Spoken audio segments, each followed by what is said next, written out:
আসসালামু আলাইকুম।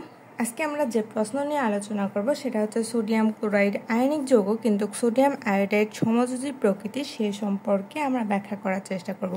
এখানে যে শুধুমাত্র সোডিয়াম ক্লোরাইড দেওয়া আছে বা সোডিয়াম আয়োডাইড দেওয়া আছে এইটাই সমযোজী বা এইটাই আয়নিক হবে এমন কিছু না। আরও যদি কোনো যৌগ দেওয়া থাকতো সেই যৌগ দিয়ে বলা হইতো যে এইটা আয়নিক বা এইটা সমযোজী কেন ব্যাখ্যা করো, তাহলে আমাদের ব্যাখ্যা কিন্তু একই রকম হইতো। আমাদের প্রশ্ন অনেক সময় কমন থাকে কিন্তু একই রকম থাকে, আমরা বুঝতে পারি না, তাই না? তাহলে আমরা কি করব, যে কোনো আয়নিক যৌগ হোক না কেন বা যে কোনো সমযোজী যৌগ দেওয়া থাকুক না কেন আমরা ব্যাখ্যাটা কি এরকমভাবে করব, ফাজানের নিয়ম অনুসারে। আমাদের জানা দরকার যে ফাজানের নিয়ম কি। ফাজানের নিয়ম হচ্ছে অ্যানায়নের পোলার আয়ন যত বেশি হয়। অ্যানায়নের পোলার আয়ন বলতে আমরা কি বুঝি বলতো? পোলার বলতে আমরা আগে থেকে বুঝতাম যে ধরে নাও যে হাইড্রোক্লোরাইড আয়ন দ্বারা আমাদের অনেক সময় পোলার আয়নটা বোঝানো হয় এইচ এবং ক্লোরিন। যখন এই যে হাইড্রোজেন এবং ক্লোরিনের মধ্যে আমাদের ইলেকট্রনের সমযোজীর যে ইলেকট্রন প্রকৃতি থাকে, যে এরকম আমাদের অষ্টক পূর্ণতা বা দ্বিতীয় পূর্ণতার কারণে এরা কি করবে, একে অন্যের সাথে ইলেকট্রন শেয়ার করবে, তাই না?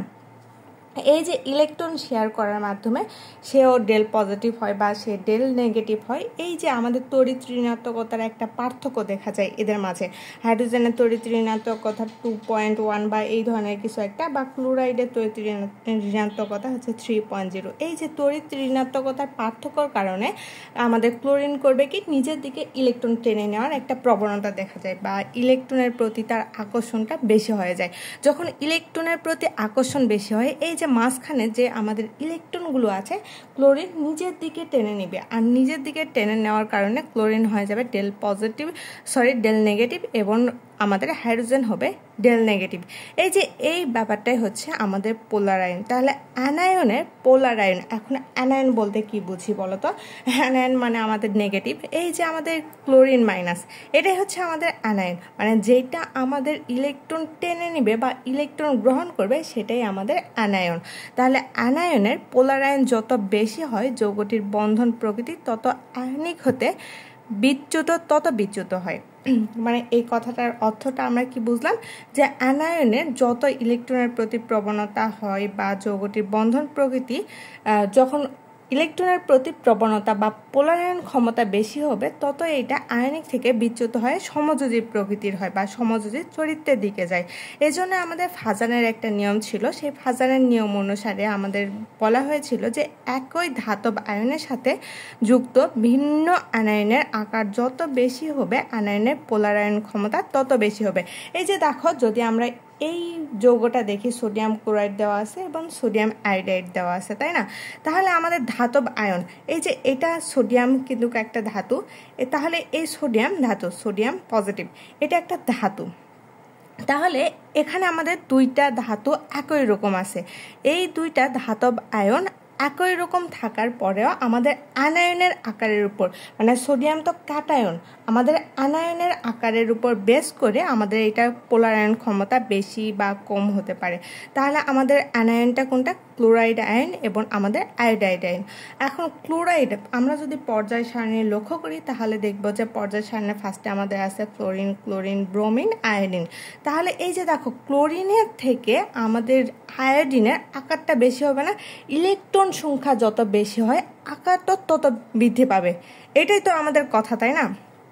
তাহলে ইলেকট্রন সংখ্যা যত বেশি পরিমাণে বৃদ্ধি পাচ্ছে আমাদের আকার বা আমাদের অ্যানায়নের যে ব্যাসার্ধটা, যখন আমাদের ইলেকট্রন সংখ্যা বৃদ্ধি পাবে, ধরো যে দুইটার ক্ষেত্রে, হাইড্রোজেনের ক্ষেত্রে যদি আমরা লক্ষ্য করি, হাইড্রোজেন কত? 1। এই যে একটাই ইলেকট্রন, এর কিন্তু একটাই ইলেকট্রন থাকে। যদি আমরা সোডিয়ামের ক্ষেত্রে লক্ষ্য করি, সোডিয়ামের কিন্তু আরও বেশি, ব্যাসার্ধটা আরও বেশি হবে, ডায়াগ্রামের তোমার স্তর সংখ্যা বেশি বৃদ্ধি পাচ্ছে। একইভাবে আমাদের ক্লোরিনের তুলনায় আয়োডিনের আকারটা বৃদ্ধি পাচ্ছে, তাই না? তাহলে অ্যানায়নের আকার বৃদ্ধির সাথে বহিঃস্থ স্তরের, এই যে অ্যানায়নের যখন ইলেকট্রন সংখ্যা বৃদ্ধি পাচ্ছে, ইলেকট্রন সংখ্যা বৃদ্ধি পাওয়ার সাথে সাথে বহিঃস্থ স্তরের ইলেকট্রনের সাথে নিউক্লিয়াসের দূরত্বটা বৃদ্ধি পায়। যখন আমাদের আকারটা বৃদ্ধি পাচ্ছে, আমাদের নিউক্লিয়াস কোথায় থাকে? মাঝখানে। এই যে ডায়াগ্রামের মাঝখানে বা মাঝখানেই তো আমাদের পজিটিভ অংশটা থাকে। এই যে আমাদের এইটা ধরে নাও যে এখানে আমাদের দেওয়া আছে নিউক্লিয়াস, এই যে নিউক্লিয়াস থেকে আমাদের ক্লোরিনের যে ডিস্টেন্সটা, ধরে নাও যে ক্লোরিনের ডিস্টেন্স, আমরা এখানে একটু দেখি, এই যে ক্লোরিনের যে ডিস্টেন্সটা, ধরে নাও যে এখান থেকে এই পর্যন্ত আসছে আমাদের ক্লোরিন, এখানে আমাদের ক্লোরিন অবস্থান করছে বা ক্লোরিনের সর্ববহিষ্ঠ স্তরটা এই জায়গাতে দেওয়া আছে বা এই স্তরে দেওয়া আছে, এখানে আমাদের দেওয়া আছে নিউক্লিয়াস। কিন্তু যখন আমরা আয়োডিনের ক্ষেত্রে লক্ষ্য করব, আয়োডিনের স্তর সংখ্যা আরেকটু বেশি হবে না, কারণ এর ইলেকট্রন সংখ্যা বেশি। ইলেকট্রন সংখ্যা বেশি মানে আমাদের স্তর সংখ্যাও বেশি বা আমাদের বহিষ্ঠ স্তরের সংখ্যাটাও বেশি। আর বহিষ্ঠ স্তরের সংখ্যা যদি বৃদ্ধি পায় তাহলে এই যে ব্যাসার্ধটা বৃদ্ধি পাচ্ছে, মানে এই অংশতে ক্লোরিন আছে, কিন্তু আয়োডিনের বেলাতে আয়োডিন আর একটু ডিস্টেন্সে থাকবে। যখন আয়োডিন বা ক্যাটায়নের ইলেকট্রন নিউক্লিয়াসের দূরত্বটা বৃদ্ধি পাচ্ছে, তখন ক্যাটায়ন ইলেকট্রনকে সহজে আকর্ষণ করতে পারে। তখন ক্যাটায়নটা কি হয়? ক্যাটায়নটা ইলেকট্রনকে সহজেই আকর্ষণ করতে পারে। আবার পোলারায়ন ক্ষমতা যত বেশি হয়, সমযোজী চরিত্র তত বেশি হয়। আমাদের কথাটা কি? যত পোলারায়ন সংখ্যা বৃদ্ধি পাচ্ছে তত বেশি সমযোজী চরিত্রটা বৃদ্ধি পাচ্ছে। তাহলে আমাদের সোডিয়াম ক্লোরাইডের থেকে সোডিয়াম আয়োডাইডের পোলারায়ন ক্ষমতা বেশি, মানে আমাদের ডেল পজিটিভ বা ইলেকট্রনের প্রতি আকর্ষণটা বেশি হয়। তাহলে এই যে ক্লোরিনের থেকে আয়োডিনে যখন আকর্ষণটা বৃদ্ধি পাচ্ছে, তখন এটা সমযোজী চরিত্রটাও বেশি হচ্ছে। তাহলে সোডিয়ামের ক্ষেত্রে এদের তড়িৎ ঋণাত্মকতার পার্থক্য বেশি। আমাদের সোডিয়াম ক্লোরাইডের ক্ষেত্রে কি হচ্ছে? তড়িৎ ঋণাত্মকতার পার্থক্যটা বেশি হচ্ছে। আয়নের আকার ছোট হয়, এর পোলারায়ন ক্ষমতা কম। আমাদের তড়িৎ ঋণাত্মকতার পার্থক্য যতটা বেশি হয়, আমরা ক্লোরিনের ক্ষেত্রে তড়িৎ ঋণাত্মকতা কত? 3.0 এবং সোডিয়ামের ক্ষেত্রে তড়িৎ ঋণাত্মকতা 0.93। এই যে আমাদের তড়িৎ ঋণাত্মকতা পার্থক্য, এদের মধ্যে পার্থক্যটা বেশি হচ্ছে। যদি আমরা ক্লোরিন থেকে সোডিয়ামটা মাইনাস করে দিই তাহলে দেখবো যে এদের তড়িৎ ঋণাত্মকতার পার্থক্য বেশি। আবার অপরদিকে যদি আমরা আয়োডিনের ক্ষেত্রে দেখি, আয়োডিনের তড়িৎ ঋণাত্মকতা হচ্ছে 2.66 এবং আমাদের সোডিয়ামের তড়িৎ ঋণাত্মকতা 0.93।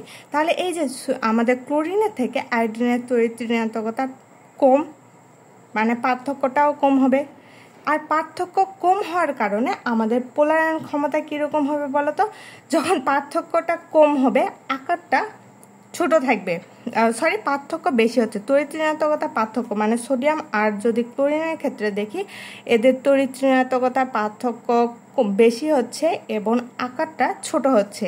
এই যে সোডিয়াম, এটা সোডিয়াম আর এটা ক্লোরিন, এদের তড়িৎ ঋণাত্মকতা আমরা যদি ক্লোরিন থেকে সোডিয়ামটা মাইনাস করি তাহলে দেখব যে এদের যে তড়িৎ ঋণাত্মকতা, এর থেকে আমাদের আয়োডিন এবং সোডিয়ামের যদি তড়িৎ ঋণাত্মকতার পার্থক্যটা দেখি, এই পার্থক্যটা কম হবে। আর যদি আমরা সোডিয়াম ক্লোরাইডের আকারটা দেখি, এই আকারটা ছোট এবং আয়োডিনের যে আকারটা, সোডিয়াম আয়োডাইডের আকারটা, সেইটার আকারটা বেশি। আর তড়িৎ ঋণাত্মকতার পার্থক্য বেশি হওয়ার কারণে এখানে পোলারায়ন ক্ষমতা কম হবে, মানে এরা একে অন্যকে আকর্ষণ ক্ষমতা যেটা থাকে সেটা কম হবে। অন্যদিকে এই যে আমাদের তড়িৎ ঋণাত্মকতার পার্থক্যটা, সোডিয়াম আয়োডাইডের তড়িৎ ঋণাত্মকতার পার্থক্যটা বেশি হওয়ার কারণে, কম হওয়ার কারণে এখানে আমাদের সোডিয়াম আয়োডাইডের আকারও বড়, আর বড় হওয়ার কারণে এখানে সোডিয়াম ক্লোরাইডের তুলনায় আমাদের সোডিয়াম আয়োডাইডের পোলারায়ন ক্ষমতা বেশি, এজন্য এটি সমযোজী প্রকৃতির হয়। তাহলে আমরা বুঝলাম না যে সোডিয়াম ক্লোরাইড এবং সোডিয়াম আয়োডাইডের মধ্যে সোডিয়াম ক্লোরাইড হচ্ছে আয়নিক যৌগ এবং সোডিয়াম আয়োডাইড সমযোজী যৌগ। কেন? আমাদের দুইটাই কিন্তু উভয়টাই আয়নিক যৌগ। ফার্স্টে আমাদের উভয়টাই আয়নিক যৌগ ছিল, কিন্তু কথা হচ্ছে যে আমাদের ক্যাটায়ন একই রকম, মানে সোডিয়াম দুইটারই ক্যাটায়ন একই রকম, দুইটাই সোডিয়াম। কিন্তু ক্লোরিন এবং আয়োডিনের ক্ষেত্রে আয়োডিনের আকার বড় এবং ক্লোরিনের আকার ছোট। আর ছোট হওয়ার কারণে এখানে আমাদের ক্লোরিনের তড়িৎ ঋণাত্মকতার পার্থক্য বেশি, আয়োডিনের তড়িৎ ঋণাত্মকতার পার্থক্য কম। এই পার্থক্যর কারণে আবার পোলারায়ন ক্ষমতা যেটা রয়েছে, সোডিয়াম ক্লোরাইডের পোলারায়ন ক্ষমতা কম এবং সোডিয়াম আয়োডাইডের পোলারায়ন ক্ষমতা বেশি। এই কারণে একটা আয়নিক এবং একটা সমযোজী। আমরা এটা ব্যাখ্যা করলাম হাজানের নিয়ম অনুসারে। আসসালামু আলাইকুম।